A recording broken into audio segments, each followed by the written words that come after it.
A police chase ensued early this morning when a vehicle refused to cooperate after troopers from the Newark station attempted to pull it over. Beauty is in the eye of the beholder, but what if you don't like what you behold when you look in the mirror? Cosmetic surgeon Dr. Michael Jones is going to give us insight as to why more African Americans take advantage of his services. So there you have it. The Ford train is rated the slowest and the least reliable. To find out how your train rates, go to betj.com. Reporting from the Bronx, I'm Chandra Lanier, BETJ News.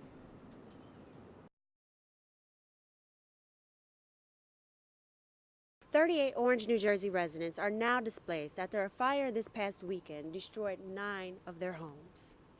Shortly after 1 p.m., a fire began in the rear of the 203 Oakland Avenue residence and spread to the rooftops of the adjacent homes. We just came back from a store, and then I just seen one of the roofs on fire, that greenhouse right here, and then the smoldering steam just went up in the air, and then it just went from one roof to the next, like boom, boom, boom. No residents suffered any injuries. 6 Orange firefighters were taken to St. Barnabas Medical Center. Several pets, including at least 2 dogs, died. Many turned to the Red Cross, who put them up in temporary housing. Yeah, well, they had put us in a motel a couple of days. God bless us to survive it. That's the most important thing. All this other stuff is materialistic stuff. We can get through this. The fire caused more than $1 million in damage. But now we're looking to relocate in some place, someplace better than this place. Police say that the fire is still under investigation and residents are still searching for permanent housing.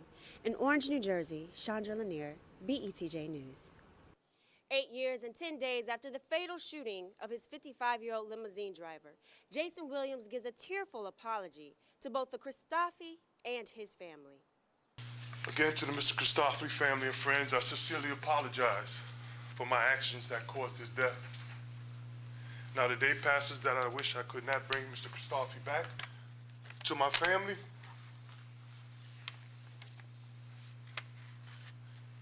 please forgive me for the pain that I've caused to you. When Jason had the opportunity to stand up and hold himself accountable for his actions, he began to heal and become healthy. But the tear-filled apology did not stop Judge Coleman from handing the 41-year-old former NBA player a maximum sentence of 5 years for covering up the fatal shooting of Gus Christophe. But the victim's family doesn't think the penalty is steep enough. I'm glad that it's over, but I'm not glad about the result. Jason Williams is a bad man, and he needs to get locked up for a long time. Williams' lawyers and church pastor disagree. The sentencing was consistent with the plea bargaining and the understanding between the attorneys and the judge. It's good for the Christophe family, it's good for the Williams family, it's good for Mr. Williams, and it's good for the system because there's now closure. We talked for weeks about this plea agreement, and the reality is that it is both fair and reasonable. One thing Williams wants all parties involved to do is move on. The only thing he wanted everyone to know is that he hopes everyone can move on, that the Christophe family can move on, that he will be given a chance after he has paid his debt to society to get healthy and to move on. Williams will carry out his sentence in the New Jersey State Prison System and in 18 months have an opportunity for parole. In Somerville, New Jersey, Chandra Lanier, BETJ News. That's right, we're here at the African Day Parade in Harlem, where as you can see there are hundreds of people behind me celebrating African culture. From politicians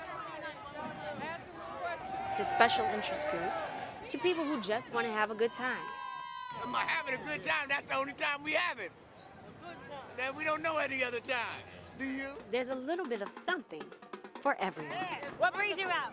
Well, I want my great-grandkids and my grandkids to know about this parade. To see everybody who is in the marching band and the culture and everything. In the 41st year of this celebration of culture, the excitement spans down Adam Clayton Powell Boulevard from 111th Street to 142nd. The largest black parade in America showcases positive black achievements, queens and organizations reflecting African culture, and bands from 12 different states. It's us being together, showing the organizations we belong to, and supporting black organizations and black culture. If you want to come out and join the festivities, the African Day Parade lasts until 4 p.m. In Harlem, I'm Chandra Lanier.